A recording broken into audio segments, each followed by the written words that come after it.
95 billion photos posted every day.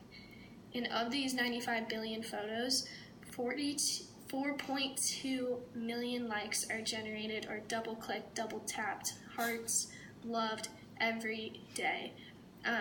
To put this in perspective, only about 20 million other photos are posted every day on the internet compared to just Instagram. So it's safe to say Instagram is the #1 photo sharing app if you're unfamiliar with it.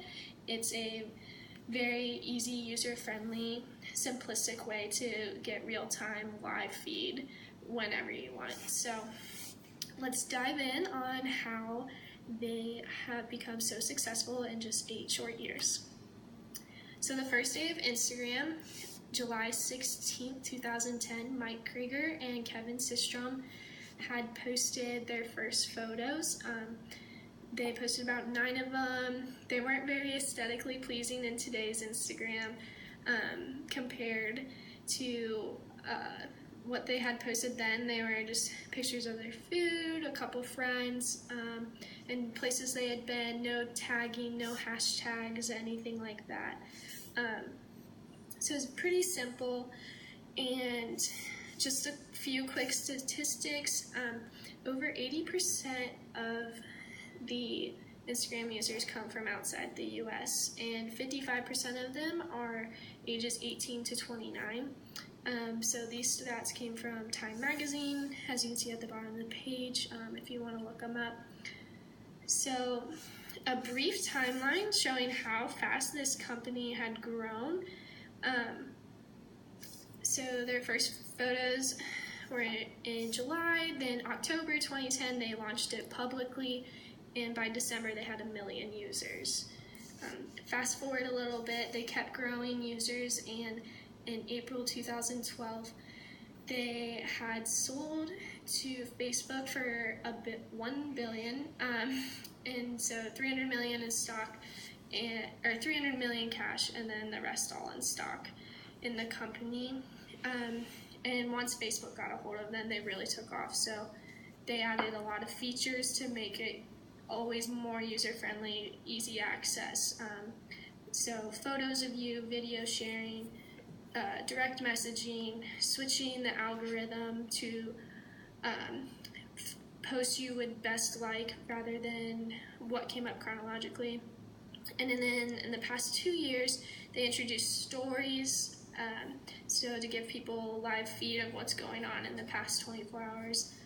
And finally, their newest addition in June 2018, this summer, was Instagram TV, which has also propelled them ahead, or at least in some defense of their competitors. So to give you a visual of these 8 years, there's a graphic on your right side of the screen. All this information you can find on Statista, and this just shows like the steady growth Instagram had till about 2012 when it sold to Facebook, and it really took off, and just hitting 1 billion active users this June. So a lot of people question Mark Zuckerberg for acquiring this so quickly, but obviously it ended up being one of their best investments and really took both of those platforms ahead of all their competitors, which we will reach in the next slide. So not only has this exploded socially for people just to post their personal stuff, but it's also great for marketing and advertising. It's literally created careers for promotion and influencing customers. So the competitors I had mentioned previously, some would be Pinterest, YouTube, Snapchat, Twitter, Musical.ly. So these companies all have certain entities Instagram has acquired into their platform. So Pinterest, you can post inspiration, quotes, pictures, things you like. YouTube, the Instagram TV, so streaming video and keeping it up for everyone to see. Snapchat, like I mentioned, the introduction of stories has really rivaled the Snapchat story and kind of taken over that platform.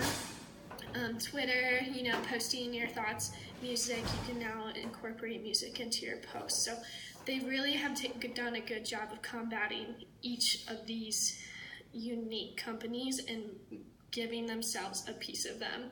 So this is, in my opinion, what keeps them ahead is that they've simplified all these companies into one particular app for everyone. So why Instagram worked, you can honestly bring it down to a lot of things of who was in charge, getting acquired by Facebook, everything. But the main reason was when the two owners, they said, all we want in this app is to keep it simple. We love photography, we love sharing our inspiration on our days and lives with our friends and family, so they wanted a photo sharing app without all the bells and whistles. So this really sums up my presentation on how Instagram is what it is today. It was built on the community and grew by just organic growth. And when Facebook acquired them, it was just going to be unstoppable at that point. And it really has shown just that in all of its new features and acquiring other smaller companies, kind of building their own little monopoly. So lifetime features, the TV, the stories, people get access to information quicker than ever. And it's just giving people what they want to see and simplifying the experience. And, I'm really excited to see what they have coming because the possibilities are honestly endless for them.